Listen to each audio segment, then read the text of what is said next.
The Buffalo Bisons traveled on the road this past week and split their series away from Salem Field. With this road trip recap presented by Student Transportation of America, I'm Pat Malacaro. The Bisons dropped the opening 2 games of the series against the Worcester Red Sox. Despite opening up the series with a lead against Worcester, the Bisons would score 3 times in the opening inning of the series, but eventually fall 11-6 on Tuesday at Polar Park. Will Robertson helped the Bisons offense with a couple of walks and 2 runs scored. The Bisons ballooned out a 4-0 lead through 2 innings. Riley Tirada cashed in 1 RBI as well, but the Woo Sox went to work with multiple runs in several innings throughout the contest, allowing the team to defeat Buffalo 11-6. Despite the opening performance by Paxton Schultz, would bookend the series for Buffalo, opening with 3 2/3 innings in the start for the Herd. Rains on Wednesday night would force the postponement of Game 2 of the series until Thursday afternoon, where the Bisons and Woo Sox would split the twin bill at Polar Park. In Game 1, Worcester would jump out to a 5-1 lead over Buffalo in the bottom of the first inning, but the Herd eventually went to work. Again, it was Riley Tirada, a couple of RBIs, including a base hit and an RBI in the third. He would also score a run, had a sacrifice fly in the 4th inning. But again, Will Robertson coming through for the Bisons, hitting what was the first inside the park home run in Polar Park's 4-year history. His first home run of the day, as he would have a home run in Game 2 of the series as well. That solo home run on the inside the park shot would tie the game at 8 apiece, but the Woo Sox would have the last lap. An RBI base hit by Jamie Westbrook would help the Woo Sox stave off the Bisons in Game 1 of the doubleheader, winning 9-8 in walk-off fashion. And again, the Woo Sox jumped out to an early lead against the Bisons in the nightcap of that series, with Worcester scoring 4 times in the bottom of the first, a pair of 2-run home runs, helping the team out to a 4-0 lead that would advance all the way to 5-0, but then Buffalo would score the next 8 runs unanswered, thanks in part to Will Robertson's grand slam, the 7th grand slam of the season for the Bisons. It capped a 6-run 3rd inning. The Bisons would add 2 more runs in the top of the 4th and make a winner out of Adrian Hernandez in his return to the Bisons, one of 3 players promoted from AA New Hampshire that would appear across the 2 games of the series. Hernandez, an inning and 2/3 worth of scoreless relief.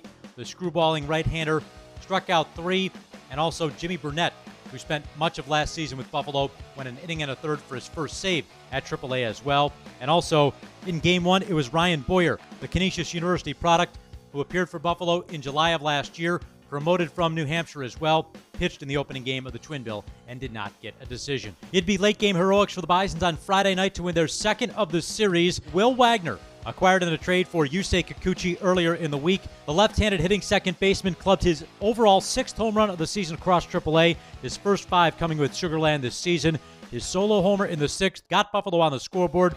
The Bisons' deficit will be trimmed to 3-2 with a solo run in the top of the 7th inning after Gabriel Cancel would eventually let off the inning with an infield base hit. He would score on a wild pitch. And then in the 9th, a couple of back-to-back pinch hit opportunities for Buffalo. First, it was the Bisons' debut for Joey Votto. The 17-year Major League veteran made his first appearance in a game for the Bisons, collecting a base hit to right center field that moved Rafael Antigua, the game-tying run, into scoring position. But both men would come home one batter later when Phil Clark blasted a 3-run home run over the Worcester wall down the right field line. It was Clark's 2nd home run of the season, and the 2nd time in as many years that the Bisons had a pinch hit home run. This time, not the walk-off variety like Luis de los Santos last year against the Worcester Red Sox at Salem Field, but this time it propelled Buffalo to a 5-3 victory, and it made a winner out of Bo Sulzer, who notched his 3rd win of the season. Brandon Eisert also picked up a save for the Herd. The Woo Sox would win on Saturday afternoon, but then again on Sunday, the Bisons would finish out the series on a winning note, splitting the 6-game set with Worcester after dominating the season series. 10-1 was the final score on Sunday afternoon.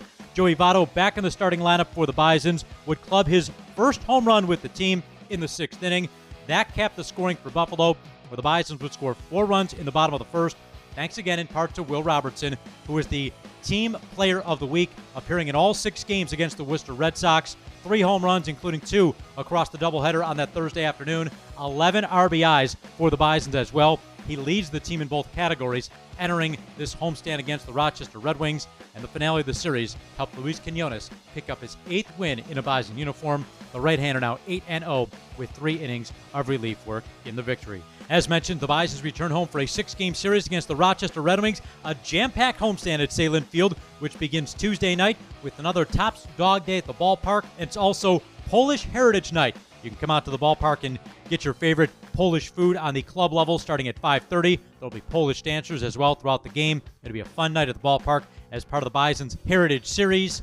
Also, the series continues with a Wednesday day game, followed by another Honda Friday Night Bash on Friday evening for obscure Jersey night at Salem Field. Saturday night, the return of Marvel Defenders of the Diamond Night, where the Bisons wear their Marvel-themed caps and jerseys this season, a new style for 2024. And then on Sunday afternoon, a family fun day Sunday with another chance for kids to run the bases following the completion of the 6-game series against Rochester. For this road trip recap presented by Student Transportation of America, I'm Pat Malacaro.